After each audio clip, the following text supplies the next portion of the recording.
is SMNI News Channel. Truth that matters.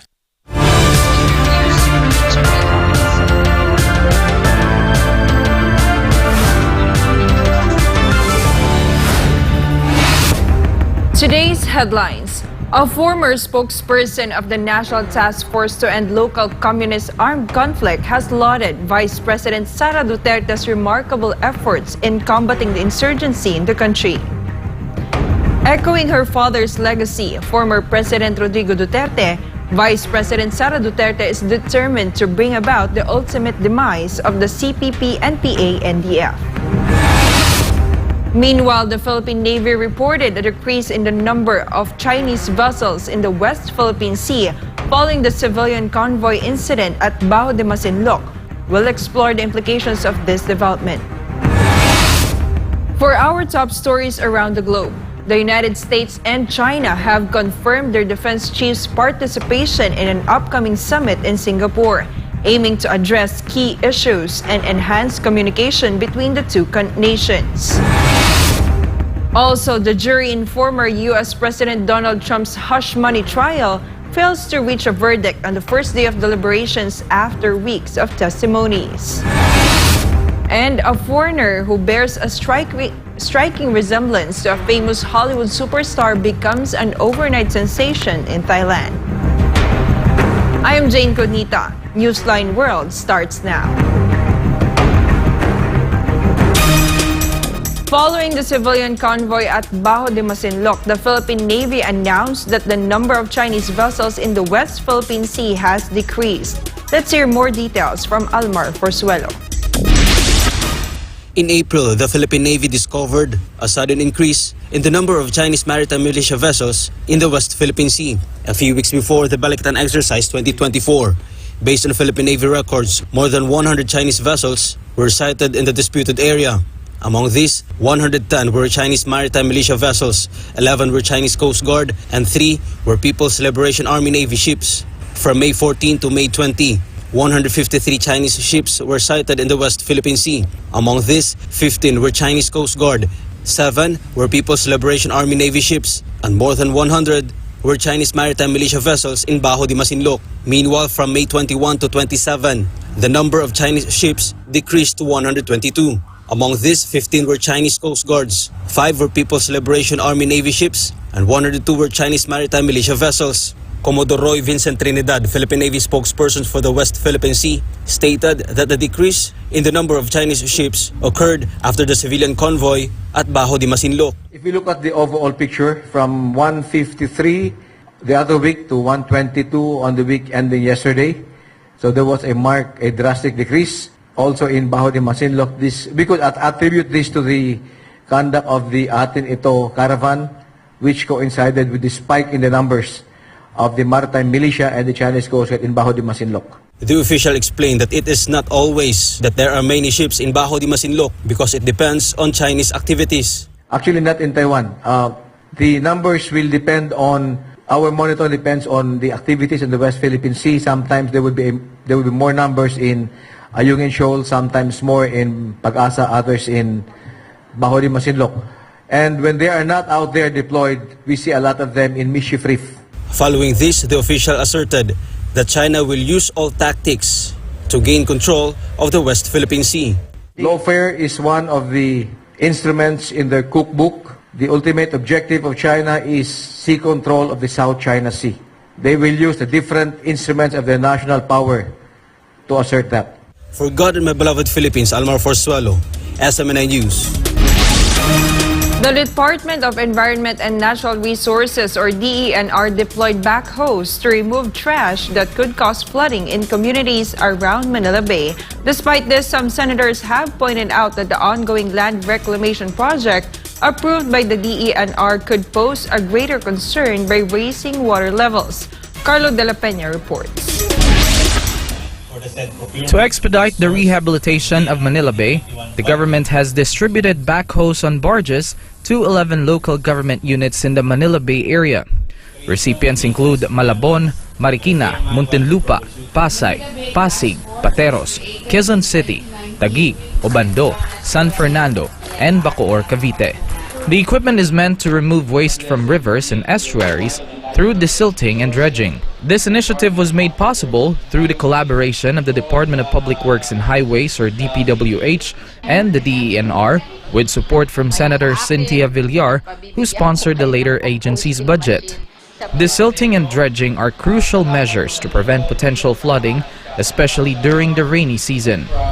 We encourage the respective recipients to also utilize them in enhancing resiliency against climate change, against increased precipitation and severe flooding, which threaten the lives and properties in their respective communities.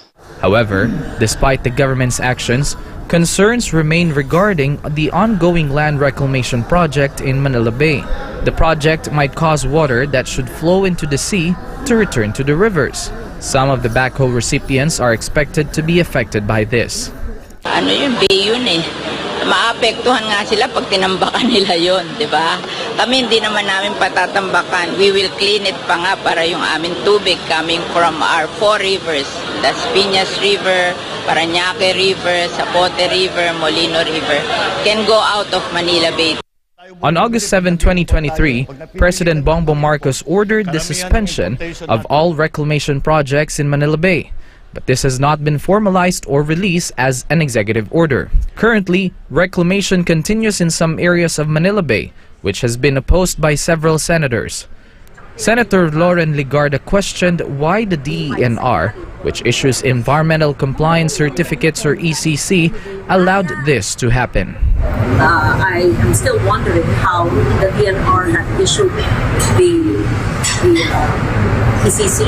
Maganda rin tignan ng kanilang mga ECC ang pinagbasihan ng pag-grant nito na sana'y hindi ito magdulot ng lalong pagbaha sa Metro Manila. Dahil common sense, pagliliit ang lawa, liit ang bay, diba, mag-overflow. On August 9 of last year, Senator Chisa Escudero recommended filing charges against government officials who might have been bribed to allow the reclamation project to proceed. According to him, it might have negative effects on the environment and the lives of our citizens. For God and my beloved country, the Philippines, this has been Carlo de la Peña, SMNI News. The Department of Social Welfare and Development, or DSWD, has appealed to Congress to finally enact the Kapit Pisig Laban sa Kahirapan Comprehensive and Integrated Delivery of Social Services, or Kalahi program, which aids communities in rural areas. The DSWD warns lawmakers not to wait until the program ceases, as this would further impoverish residents in remote and isolated provinces. Sheena Torno has the details. It is undeniable that many Filipinos still lack access to government aid. This issue is particularly prevalent among those living in remote rural areas where residents lack access to basic necessities such as water, electricity, and infrastructure. The DSWD's mandate is to aid impoverished Filipinos, and the Kalahi Seeds program is one of its key initiatives. Under this program, small and impoverished municipalities receive assistance. The communities themselves ang nag-identify ano ba yung pangangailangan nila at ano yung proyekto na matutugunan yung pangangailangan nila. So kung sa halimbawa, ang na-identify nila na issue is wala silang potable water. So water system yung kanilang proposal. School buildings, roads, lahat po yun. The DSWD empowers communities to plan, budget, and implement projects that will benefit them. The Kalahi Seeds program allocates around 5 million pesos per community, sourced from both foreign and local funds. Beneficiaries include fishermen and farmers who receive aid for irrigation systems, post-harvest facilities, farm-to-market roads, and more. However, Attorney Bernadette Aquino Mapue Joaquin acknowledges that funding is insufficient to expand the program further. Ito rin po yung reason kung bakit ang Kalahi minsan yung stability in continuity, meron po tayo nagiging issue dyan. Kasi merong mga taon na malaki yung pondo namin kasi may mga ongoing grants or loans po tayo, allocation. May mga years na patapos na o matatapos na yung mga allocation na yun, limited na yung ating funds. So for example, last year ang pondo ng Kalahi 16 billion. This year ang pondo po namin ay not more than 7 billion. So more than half yung nabawas. Next year po, 500 million na lamang.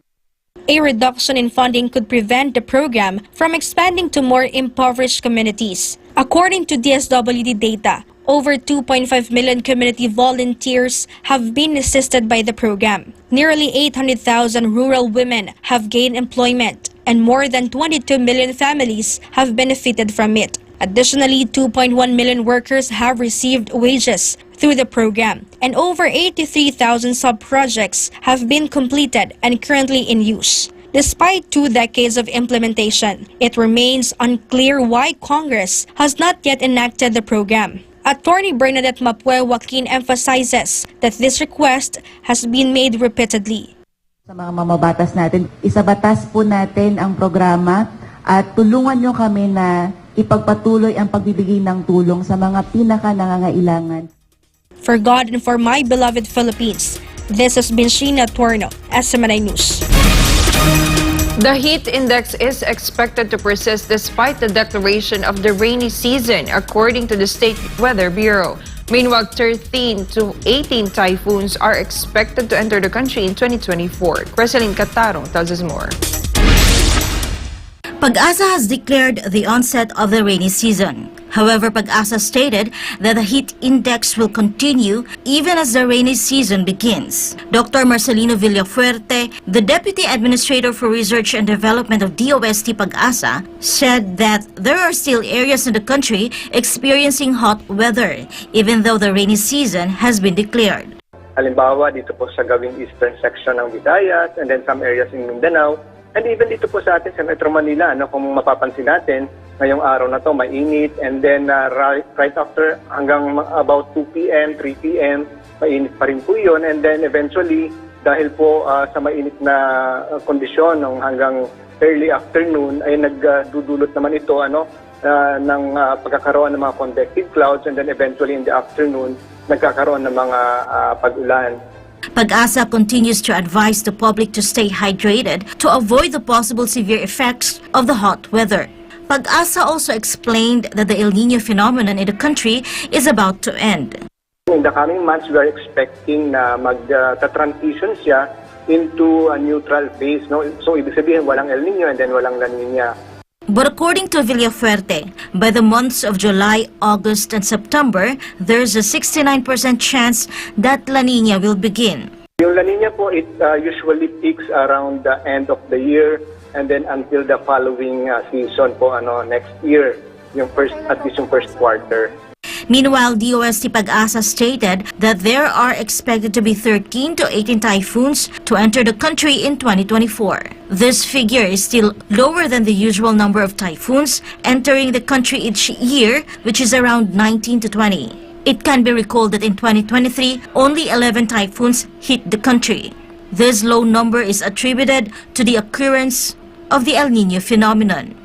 Kapag ka La Niña po, ang inaasahan po natin ay more of a landfalling ang mga tropical cyclones, lalong-lalo na dito po sa gawing eastern sections and central sections ng Philippines, including Mindanao, kasi typical po ito during last quarter ng year nag-o-occur. For God and for my beloved Philippines, this has been Creseline Catarong, SMNI News. The Royal New Zealand Air Force sent humanitarian aid to Papua New Guinea, particularly in areas that were hard to access. The assistance came following days of recovery efforts in the aftermath of a deadly landslide that buried hundreds alive and forced thousands to flee from their homes. Trisha Molina reports. A C-130H Hercules aircraft departed from a military base in Auckland, New Zealand, carrying relief supplies such as tools, shelter, and hygiene products for landslide-hit victims. The aid package, estimated at $1.5 million, was part of New Zealand's offer of support to Papua New Guinea. The New Zealand Defence Force prides itself on its long history of assisting Pacific Island countries in need. More than 2,000 people are believed to have been buried alive in the tragic landslide after part of a mountain collapsed in Papua New Guinea's northern region on Friday. Rescuers race against time to find potential survivors by using their bare hands to dig through muddy rubble and debris, despite fears that chances of finding someone alive are slim. Tragic disasters, severe weather phenomena, geopolitical tensions, economic fallout, and escalating clashes have rocked different parts of the world since the start of the year. Reporting, this has been Trisha Molina, SMNI News. Up next, a former spokesperson of the National Task Force to End Local Communist Armed Conflict has lauded Vice President Sara Duterte's remarkable efforts in combating the insurgency in the country. For our top stories around the globe, the United States and China have confirmed their defense chiefs' participation in an upcoming summit in Singapore, aiming to address key issues and enhance communication between the two nations. Newsline World will be back after the break.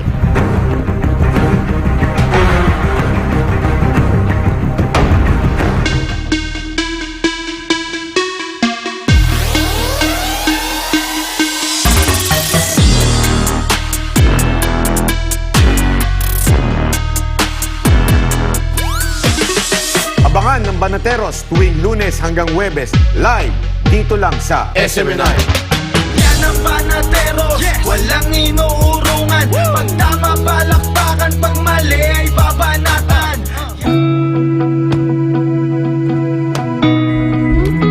Kung akong tatanungin, kahit saang aspeto, gusto ko garantisado. Metikuloso akong tao, kaya gusto ko lahat maayos at sigurado.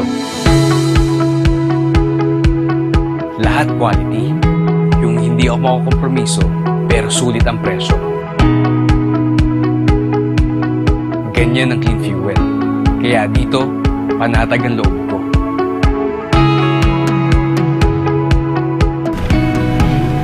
Magandang umaga po, sir. Utang po. Utang.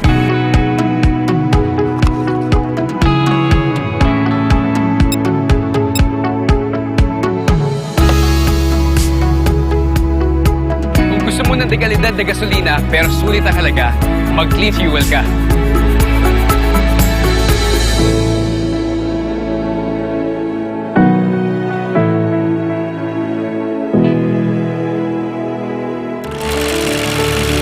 Sabi nga nila, di ba? You will know them by their love.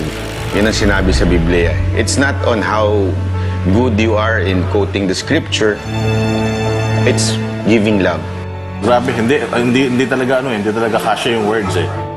Kung paano natin i-express yung ating na-experience. Mismo wala akong masabi. Kita ko kasi yung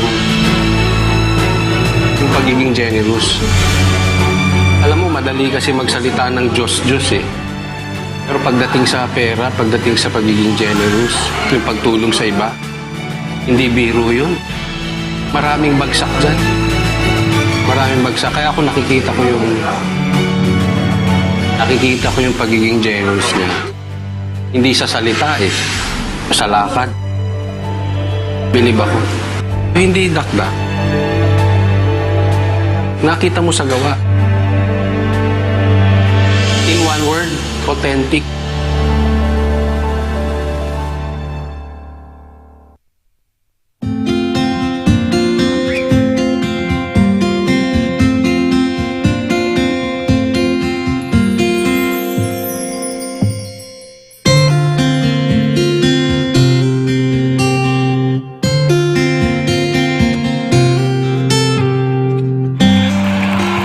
Children will grow up and bring the joy, the love, the peace, and compassion to the whole world.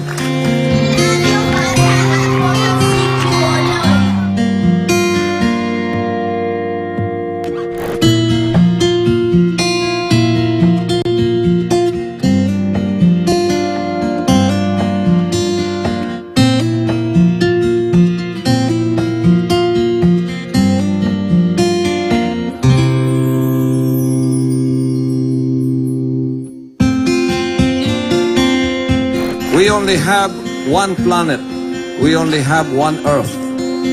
And I hope that this new generation of children that we have reached out will become millions and billions and bring peace on Earth. Bring peace to humanity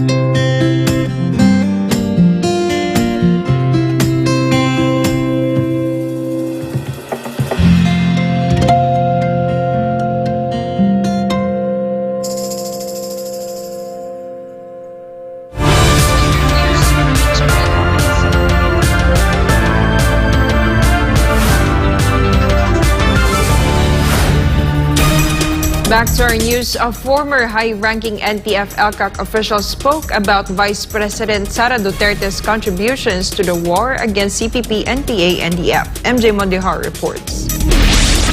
A day before Vice President Sara Duterte's birthday on May 31st, a former government spokesperson praised Duterte's contribution to the fight against CPP-NPA-NDF. This is especially significant as VP Sara also serves as the Education Secretary of the country. In an interview with SMNI, former NTF-ELCAC spokesperson Dr. Lorraine Bado asserted that the Vice President is a significant challenge for the AG teachers and Kabataan Party List, particularly in the recruitment of teachers and students into leftist operations.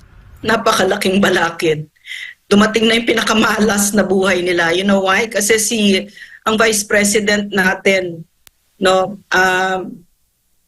nakausap ko yan ano yung puso niya? Puso ng nanay din no? Hindi naman siguro unusual yun, no? Ang pagkakaiba lang kasi ngayon, alam na natin yung information. Si Vice President, dahil taga Davao siya, first hand ang kanyang experience sa karahasan ng mga CPP-NPA-NDF, naging mayora pa siya. VP Sara is known for her all-out campaign against communism, even when she was still the mayor of Davao. Because of this, she is always the target of black propaganda from left-leaning party organizations. Mga kababayan, gusto kong malaman ninyo na ang tanging layunin ng CPP, NPA at NDFP ay sirain ang pundasyon ng ating demokrasya, pabagsakin ang mga institusyon ng pamahalaan at kaladkarin tayo sa kahirapan, kaguluhan at kawalan ng hustisya. Alam na alam niya yan at hindi din siya titigil. So gaano kalaking balakid.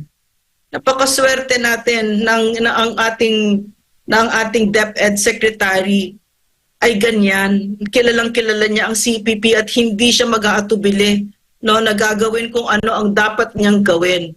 Even as calls for her resignation as Education Secretary persist, Dr. Badu wishes VP Sara continued strength on her birthday and to remain vigilant and strong, protecting the youth against NPA recruitment. We're very grateful that the Vice President na DepEd Secretary, sakto talaga, no? Sakto talaga. Very, very brave, very courageous, very clear. Kilalang kilala niya ang kalaban na ito at hindi siya natatakot. For Government of Philippines, MJ Mondihar, SMNI News. The Justice Department announced that the extradition request of the Philippine government for former Congressman Arnie Teves has been approved by the Ministry of Justice of Timor-Leste. Margot Gonzalez reports. The DOJ still cannot tell when former Congressman Arnie Teves Jr., who is facing multiple charges due to the death of Negros Oriental Governor Roel de Gamo and others in March 4, 2023, will be brought back to the country. However, according to DOJ spokesperson Asik Nico Clavano, the Philippine government's extradition request for Teves has been approved by the Ministry of Justice of Timor-Leste. The extradition request is now pending before the Court of Appeals of Timor-Leste. Well, preparations are on the way, Ma'am Nina, for the return of former Congressman Teves to the Philippines. Hinihintay pa rin po natin ang desisyon ng Court of Appeals doon sa Timor-Leste dahil po pinasa na ng Ministry of Justice ang ating request sa Court of Appeals. Yung proseso po kasi dyan, dadaan po muna sa initial screening ng Ministry of Justice yung extradition request natin. At sa ngayon, pasado na po at finorward at in-endorse na yung ating extradition request sa Court of Appeals. The DOJ is hopeful that by the next few weeks, its decision on their request will be out. So kailangan lang muna natin maghintay at maging patient sa desisyon ng Court of Appeals dahil hindi naman natin teritoryo yan. No? So we will just have to abide and comply with the direction and the decision of the Court of Appeals. Pero po, ang timeline ho natin dyan is within the next few weeks. We hope to receive already a decision from the Court of Appeals of Timor-Leste. Meanwhile, the Department of Justice continues its preparations for the environmental cases to be filed against China. According to Attorney Clavano, they are hopeful that with the assistance of the Office of the Solicitor General, they will be able to finalize the complaint against the said country in the coming weeks. Continuous po ang kaugnayan, coordination ng DOJ at ng Office of the Solicitor General dito sa environmental cases na ito. Kailangan ho natin mapatibayan ang lahat ng ebidensya na kailangan i-attach sa ating complaint. Although confident naman po tayo na in a few weeks ay mabuo na yung ating complaint at yung mga attachments na ebidensya. For God and my beloved Philippines, this has been Margaret Gonzalez, SMNI News. Iran has provided Yemen's Houthi rebels with a ballistic missile, according to a news agency owned by the Islamic Revolutionary Guard Corps. Melchizedek will give us the details. Assalamu alaikum. State media linked to Iran's military branch reported that Tehran's sea-launched ballistic missile Qadir is now in the hands of the Houthis. The medium-range ballistic missile designed and developed by Iran was built at a top-secret facility in the country. The weapon system will enhance the capability of the Yemeni fighters to target maritime vessels. Houthi attacks in the Red Sea had intensified since the Israel-Hamas war erupted on the 7th of October and after Iran's Supreme Leader Ali Khamenei called on Muslim nations to launch a blockade against Israeli trade. The rebel group mostly targets vessels with links to Israel. The move is taken as a sign of support for Palestinians in Gaza.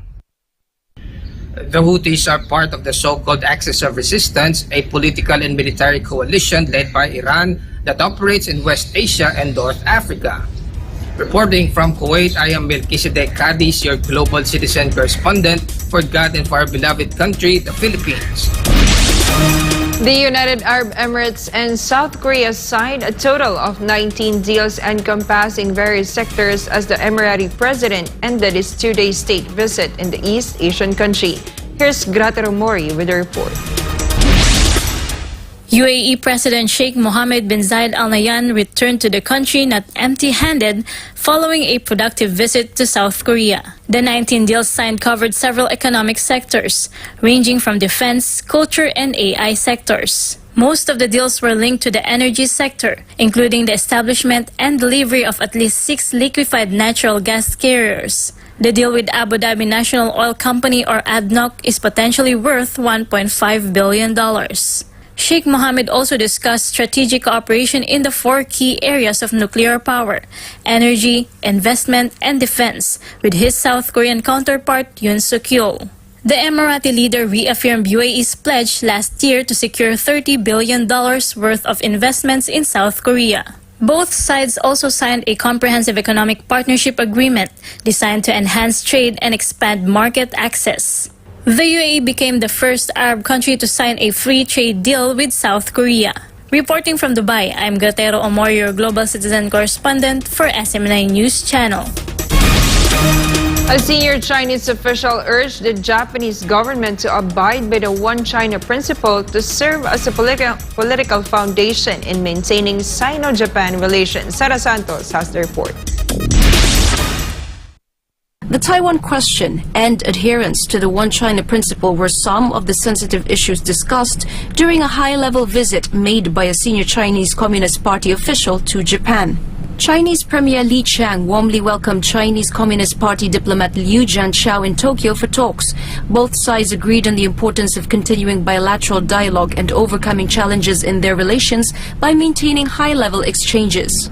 刚才跟安田首相呢进行了很深入的就两国关系以及我们中国共产党同日本政党的之间的交往呢交换了意见。我们一个共识呢就是双方要保持两国的高层交往，要落实好习近平主席同安田首相就两国关系所达成的重要共识，同时呢要推动互利合作，同时呢要全面推进中日战略互惠关系。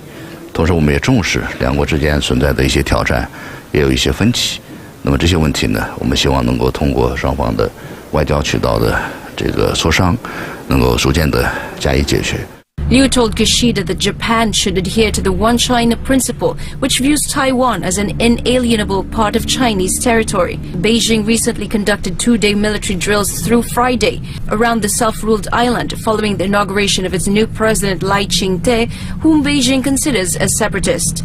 Japan's release of treated radioactive water from the disabled Fukushima Daiichi nuclear power plant into the Pacific Ocean was also brought up. The release of treated water, which started last year, urged China to impose a blanket ban on all seafood imports from Japan. Liu's visit to Japan came a few days after a rare trilateral summit between South Korea, Japan and China in Seoul this past weekend. South Korean President Yoon Suk-yeol, Japanese Prime Minister Fumio Kishida and Chinese Premier Li Qiang represented their respective countries in the summit. In his meeting with Kishida, Liu said China firmly respects peaceful reunification with Taiwan, but warned Beijing will not hesitate to take action if the forces advocating for Taiwan independence will not give peaceful reunification a chance. Reporting, this has been SARA Santos, SMNI News. The United States and China confirmed the participation of their defense chiefs for an upcoming summit in Singapore. Renjo Modekilio files this report. Top military officials from China and the United States prepare to meet for rare formal talks in Southeast Asia. China's Ministry of National Defense confirmed the participation of Minister Dong Jun in the annual Asia-Pacific Premier Defense Summit Shangri-La Dialogue in Singapore from May 31 to June 2. Secretary Lloyd Austin will also be present, according to the U.S. Defense Department. Formal talks between the two defense chiefs are highly expected. The annual defense summit enables decision makers from across the Asia-Pacific, including Europe and the Middle East, to address the most pressing regional security issues. The anticipated meeting between the two defense chiefs comes after U.S. Secretary of State Antony Blinken held talks with Chinese President Xi Jinping and other high-ranking Chinese officials during a trip to Beijing in April. The summit will take place in the wake of shifting geopolitics and escalating situations in the Asia-Pacific region. Reporting from Singapore, I'm Renju Modekilio, your global citizen correspondent for God and my beloved country, the Philippines. Up next, the jury in former U.S. President Donald Trump's hush money trial fails to reach a verdict on the first day of deliberations after weeks of testimonies. A foreigner who bears a striking resemblance to a famous Hollywood superstar becomes an overnight sensation in Thailand. We'll be back with more news from all over the globe.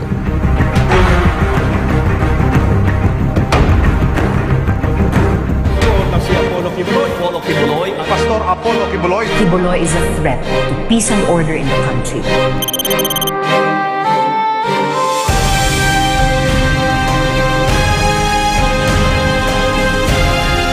Father, you have ordained leaders for the development, prosperity of our country, no matter what. The scriptures are very clear. And the scriptures tells us to put them up in supplications and prayers, that they may do the right thing, that they may guide our nation towards peace and development and prosperity. Before I become extinct, I'd like to say to you, talagang you are the son of God.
Back to our news, COMELEC releases calendar of activities for 2025 midterm elections for candidates and voters. Margot Gonzalez files this report. Based on the released calendar of activities by the Commission on Elections or COMELEC, August 31 will be the final day for registration for the Register Anywhere program, while September 30 is the last day for local and overseas registration. October 1 to October 8 is the deadline for the filing of the Certificate of Candidacies for candidates and submission of Certificate of Nominations and acceptance for party groups. The election period and gun ban will be in effect from January 12 to June 11, 2025. The campaign period for senatorial candidates and party list groups is from February 11, 2025 to May 10, 2025. From March 28, 2025 to May 10, 2025, campaigning for candidates for the House of Representatives and parliamentary, provincial, city, and municipal officials will be allowed. Scheduled to vote from April 13 to May 12, 2025 are overseas voters, while local absentee voters will cast their votes from April 28 to April 30, 2025. Come May 11, 2025, the COMELEC will enforce the liquor ban and campaigning will be prohibited. May 12, 2025 is the election day. The submission of SOSE will be on June 11, 2025. At sana po, tayo tatalima at susundin natin yung mismong calendar of activities. COMELEC reminds once again that candidate substitution is prohibited after October 8. Wala na pong substitution kung magwi-withdraw yung kandidato, maliban na lang kung mamamatay siya o madi-disqualify, na pwede pong mapalitan hanggang tanghali ng araw na eleksyon. Subalit ang papalit ay katulad na family name at kapartido mismo nung namatay o na-disqualify na kandidato. This has been Margot Gonzalez, SMNI News. From the lengthy process of allowing cruise ships to enter the Philippines to the lack of infrastructure at key tourist destinations, the government must address these issues according to the private sector. They say this is necessary to capitalize on the huge potential of cruise tourism in the Philippines. Jason Rubrico has a report. The Philippines is composed of thousands of islands and is truly rich in beautiful beaches that lead to various tourist destinations. Because of this, the private sector said the potential of cruise tourism in the country is enormous. In fact, many foreign cruise companies are interested in making the country a regular route. To tell you honestly, ang laki. Sabi nga po ng mga nakakausap nating mga foreigners from other country, Philippines is a gem. They are so willing, di ba? Willing to invest here. They want to have a voyage here, a regular route here. However, according to Rachel Lopez of WMOC Group of Companies, many cruise companies find it difficult because of the numerous processes they must go through before entering the Philippines, from permits to passenger documents. Itong mga barkong dadaong na cruise line dito, hindi naman overnight to eh. They have only like barely 8 hours para magstay sa isang puerto. Kailangan tayo magkaroon ng isang magandang sistema. Like yung sinasabi natin na one window policy. She added that the processing of required documents should already be online. For a shipping company, it is time for the government to focus and ensure the ease of doing business.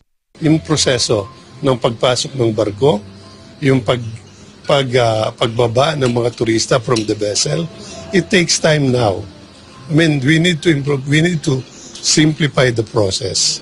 Kasi yun ang unang makikita ng turista na pag nandito sila sa Pilipinas, ang tagal makababa kasi i-clear pa yung barko. According to Captain Ronald Enrile of Philippine Transmarine Carrier Incorporated, the government should also prioritize the construction of more infrastructure at tourist destinations.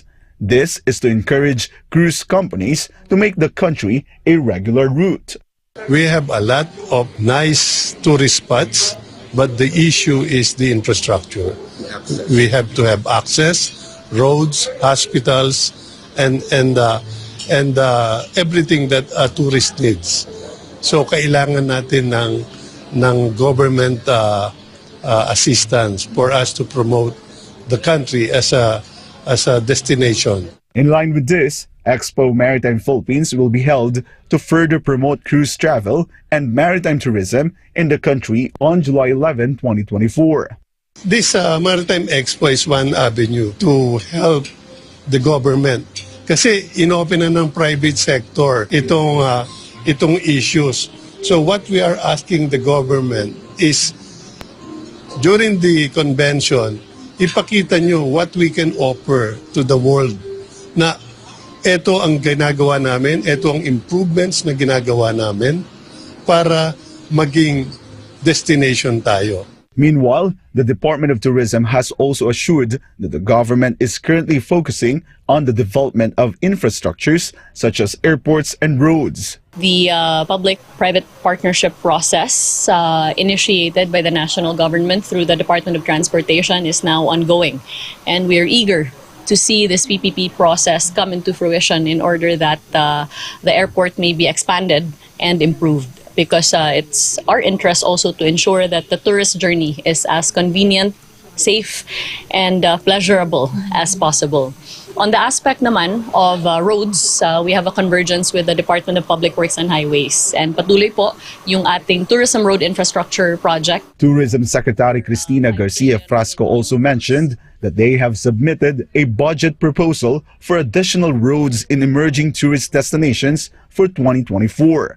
Moreover, the DOT continues to construct tourist rest areas aimed at providing comfort to tourists, such as clean and spacious restrooms. For God and my beloved Philippines, I am Jason Rubrico, SMNI News.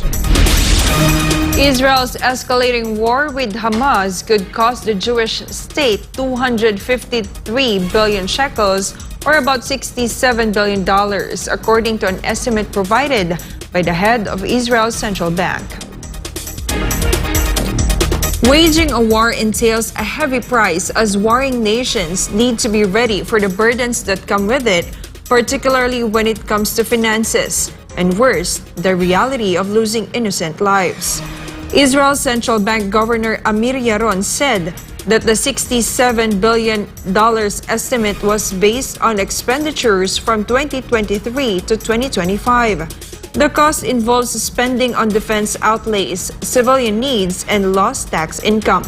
Israel's current war expenditure was estimated at 118 billion shekels. On top of this, an additional 38 billion shekels are required for civilian spending up until 2025, while 23 billion shekels more are needed to compensate for direct war damages. As if it was not enough, Israel's central bank anticipates another 35 billion shekels in lost tax revenue due to the ongoing conflict. After weeks of testimonies, the jury that deliberated the first day of former U.S. President Donald Trump's hush money trial failed to reach a verdict. Let's find out the details from Sara Santos. Mother Teresa could not beat these charges. These charges are rigged. The whole thing is rigged. The fate of former U.S. President Donald Trump in regard to his hush money trial is in the hands of a 12-member jury. But after almost 5 hours of deliberation, which was done in secret on Wednesday, 28th of May, at the Manhattan Courthouse in New York City, the day ended with a hung jury. This means that jurors failed to agree on a verdict. This indicates that the jury has not reached a decision, and this often leads to a mistrial where a new trial is required. During the deliberation, the jury sent a note to Judge Juan Mercian requesting for testimonies to be reread, particularly of David Peckers, former president and CEO of American Media Incorporated, and Michael Cohen's, Trump's former lawyer. To note, the jury do not hold copies of the said testimonies. It can be remembered that prosecutors said Trump and his allies conspired to potentially prevent embarrassing stories during the 2016 U.S. presidential campaign through hush money payments, including porn actress Stormy Daniels. But before the trial on Wednesday even started, Trump made accusations saying that the cases filed against him, including the trial itself, were rigged. Moreover, Trump highlighted his gag order. Every time I speak to you, you ask me simple questions. I'm not allowed to give you the answer because I'm gagged by this judge.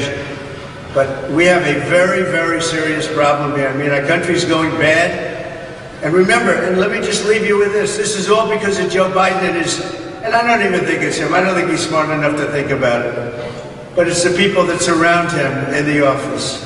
They're smart. They're fascists, they're communists, but they're smart. And they're ruining our country.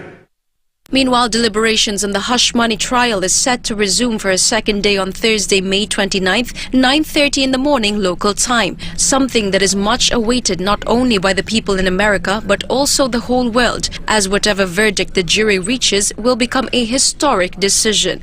Reporting, this has been SARA Santos, SMNI News. Sweden announced its largest aid package to Ukraine amounting to $1.23 billion. Trisha Molina has the details. Sweden's 16th package of military aid to Ukraine is the largest the country has provided since the Russian invasion in February 2022. The latest aid announced was worth 13 billion kroner, or about $1.23 billion. Sweden will also donate 2 radar surveillance and command aircraft to Ukraine, alongside training and technical equipment.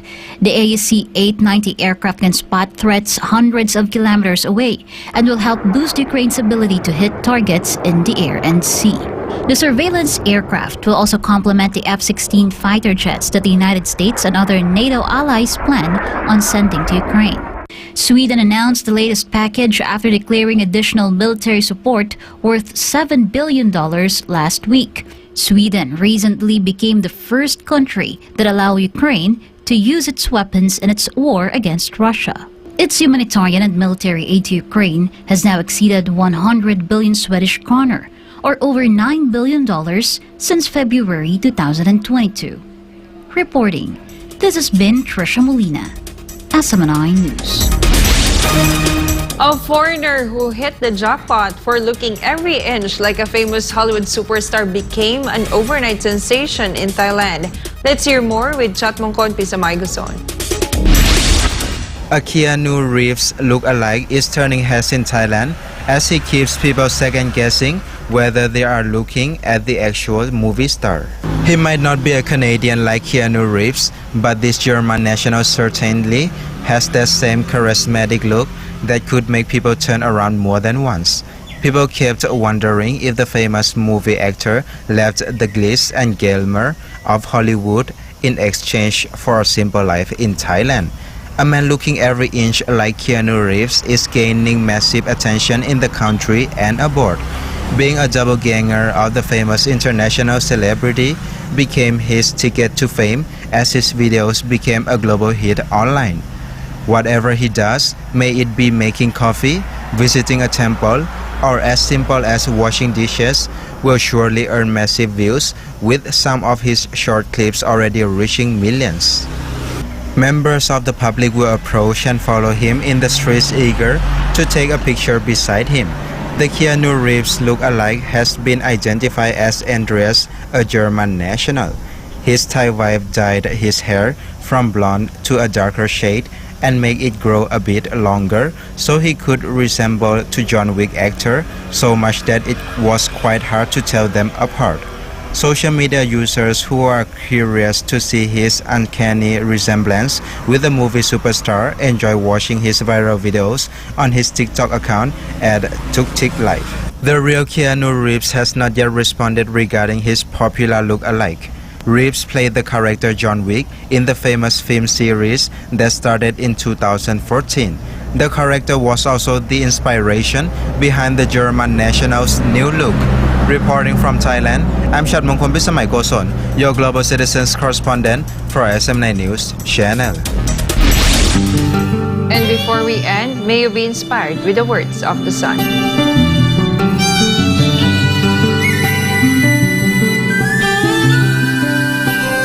The greater the trial, the greater the blessing. The greater the persecution, the greater the miracle.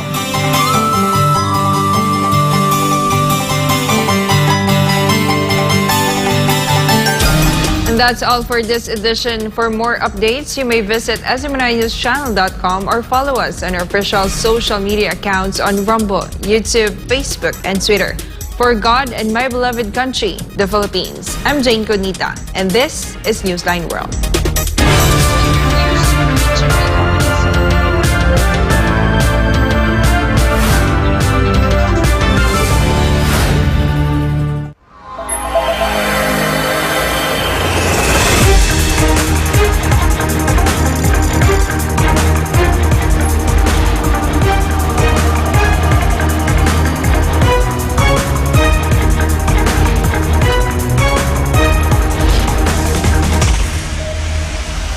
This is SMNI News Channel.